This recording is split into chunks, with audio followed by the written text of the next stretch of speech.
Holding space is about showing up authentically and creating safety in the moments that matter most. From parenting littles to navigating friendships and partnerships, I reframe tantrums, conflicts, and messy feelings as invitations to connection. I'm Julia Clark, a psychotherapist and play therapist with over 30 years of experience walking alongside children, families, and the people who care for them. Each episode explores the building blocks of emotional literacy, co-regulation, and boundaries, while honoring the intergenerational stories we carry within. Blending science with lived wisdom, I believe growth is playful, healing is possible, and we are all learning together.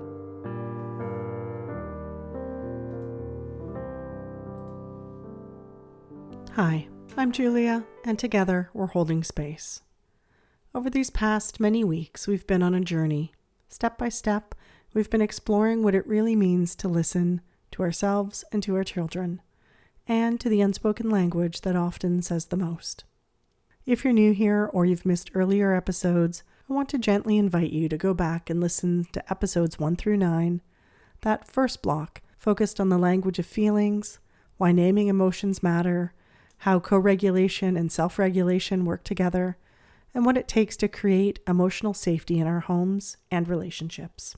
That foundation led us right into this second block, the one where we've been walking through together the language of play.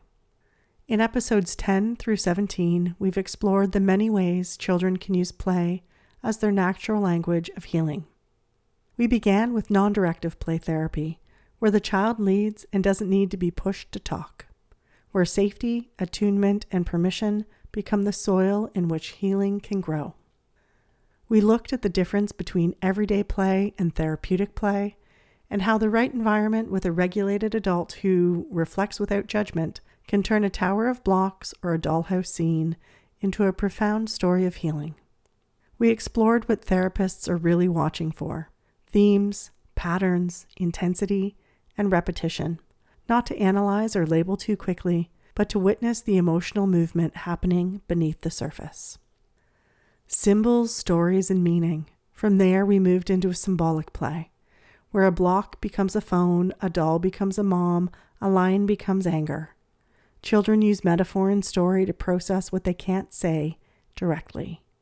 And when we stay curious, when we don't rush to label or interpret, we allow these symbols to keep their power, to remain the safe bridge between a child's inner world and ours. We talked about repetition in play too, how children will often return to the same story again and again: a rescue, a loss, a tower built and destroyed. And while adults may worry, are they stuck? What's really happening is regulation in progress. Repetition is the nervous system's way of building mastery, of slowly digesting an experience bit by bit, until it can be fully integrated. The playroom is a map. We even walked through the playroom itself, how every toy and zone serves a purpose. The nurturing zone, where children process love, caregiving, and attachment. The real life zone, where they try on roles and identities. The creative and expressive zone, where emotions come alive through art, music, and sand. The aggression and power zone, where intensity can be expressed safely. And the quiet zone, where stillness itself becomes healing. Each space is intentional, but the most important tool in the room isn't the toys. It's the therapist's presence, their attunement, regulation, and willingness to hold space without rushing. Sand tray, stories beneath the surface. We ended this block by stepping into the sand tray, where miniatures and sand become the voice of the soul. For children, teens, adults, couples, even whole families, the sand offers a way to express what words can't carry. Symbols bypass our defenses. They allow us to put into form what feels too heavy, too raw, or too hidden to speak. A desert beside a garden, a fortress beside a bridge, a lone figure beside a village. In the sand, our inner world comes forward, not to be analyzed, but to be witnessed, and slowly integrated. Why this journey matters. Together, these episodes remind us play is not just play. It's the natural language of children's inner worlds. It's how stories surface, how meaning is made, and how healing begins.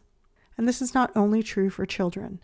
If you think back on your own life, you may notice ways you've used story, repetition, or metaphor to work something through. Maybe you've told the same story to a friend 3 times in a row. Maybe you've returned to the same journal page or rewatched a movie that holds something you can't quite name. That's your nervous system seeking integration. And it's the same wisdom children carry into the playroom. Looking ahead. So, as we close this chapter, I want to remind you what we've been doing together is building a foundation. First, the language of feelings, then the language of play. And now, we're ready for the next step, turning the lens towards parents and caregivers. Because while children communicate through play, they are always in relationship with us. Our nervous systems, our histories, our triggers, and the stories we carry all come into the room too. In the next set of episodes, we'll begin exploring that terrain. Why behavior is communication, why our children's big feelings can trigger our own, why it matters to understand the stories we're telling ourselves when we feel like we're failing, and how to regulate, repair, and grow together. So stay with me as we move from the playroom into the family system and discover how healing is always a shared journey. Thank you for being here and for holding space with me. If the content of this podcast really resonated with you and you'd like to go even deeper, I'd love to invite you to step into this work more fully. Beyond the podcast, there are many ways that we can connect. Individual therapy for your child, parent coaching or support for yourself, and deeper I Am sessions that explore intergenerational patterns. Additionally, I also offer webinar workshops and weekend retreats for parents, classes, intensive trainings and supervision for therapists, and large group presentations for educators or school presentations. Each are designed to help us hold space for the next generation of children in safe, attuned, and meaningful ways. You can learn more and explore what fits best for you at clarity.family.